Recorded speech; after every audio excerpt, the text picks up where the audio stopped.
I think we've been doing, everything that we've been handed this race. This is a complete 180 from my first race experience. Everything the first race came so smoothly, and then at the end, Jeremy and I blew it. This race, Danielle and I have been fighting and struggling the whole time. Like the first couple legs, we were respectable. Good. Third places, fourth places, doing pretty well. Second place, we felt, really comfortable. And then as soon as we got yanked off that one flight, everything's just gone downhill. To hell. We've been struggling and fighting at the back of the pack, not even being able to catch up. When we catch up, we get something yielded. Else happens. Yeah. We catch up, we get yielded. We're with the teams, we get yielded, and we still, beat at least, 2 teams. And then we leave at the same time. We're at the airport. This next leg, and everybody else is gone 3 hours ahead of us. So it's just like one thing after another. And we keep fighting back, and we keep trying, and we keep sticking in there. But this is really going to be a test, this next leg, because not only do we have to really perform well and get ahead of everybody and beat everybody, we have to do it by more than half an hour. If we can actually stick out the next leg and actually not get eliminated, then we deserve to be here as much as anybody in this race has ever deserved to be in the final third. My friend, go fast. We don't want them to see us. Lose them. Turn in this road. Turn. Just lose them. Well, they're looking here, so that's good. I know, but we really have to get away from them. I don't know what to do to get away from these people. They're always following us. And then last time they followed us, it was a $200 taxi fare. What if you didn't want a penny? I've never met people like that in my life.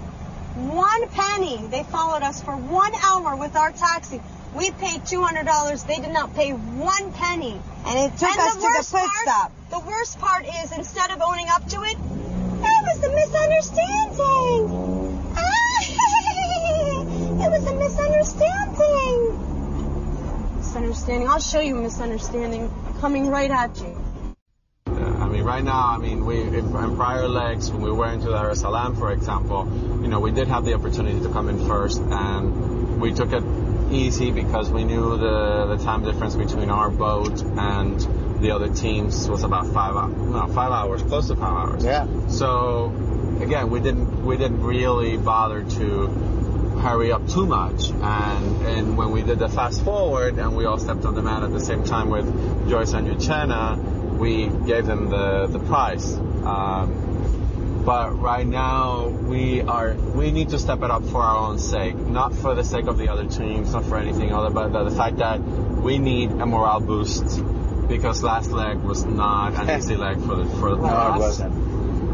What happened in the last leg, I think, was a combination of anxiety and lack of communication between the two of us. We weren't talking to each other, we were talking at each other. And that was the first time that happened to us in this entire race. We're kind of glad it happened on a leg where, it was an elimination leg, and, obviously Joyce and Uchenna had made worse decisions than we had made, but, we're hoping that that's the worst leg that we'll have on the race, and we can rise from that and be able to do better. And, it was a huge kick in the pants for both of us.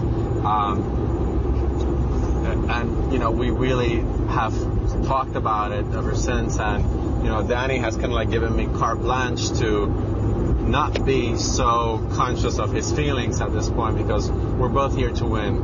And, I just need to be firm when I feel very strongly about something, or when I feel that, he hasn't understood something, and vice versa, by the way. But we have to be very firm with each other and no sissy-footing around from now on.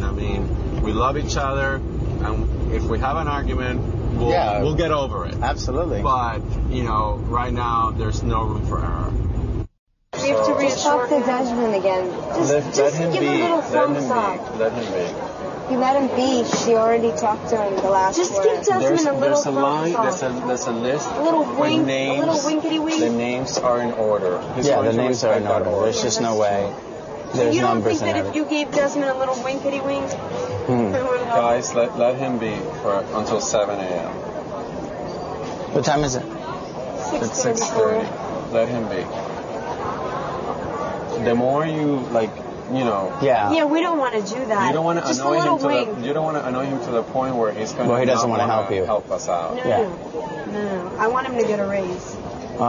We're trying to control the Myrna and Charlotte situation where they get so out of control and so verbal with people and pushy, actually. The word is pushy. Yeah. That, you know, that can irritate someone to just not wanting to help you. There's a point when, you know, charming becomes annoying. And, you know, there's a fine line. And, you know, they're very charming, they're very cute. But once you become like a gnat, then a nuisance, and then they're not going to want to help you. You know, we're very soft-spoken. We get our way when we're soft-spoken. But, you know, working with Charlotte and Myrna has been, you know, a test to our calmness, because we have to sort of like try to rise to the occasion, because otherwise, you know, we kind of like fall by the wayside.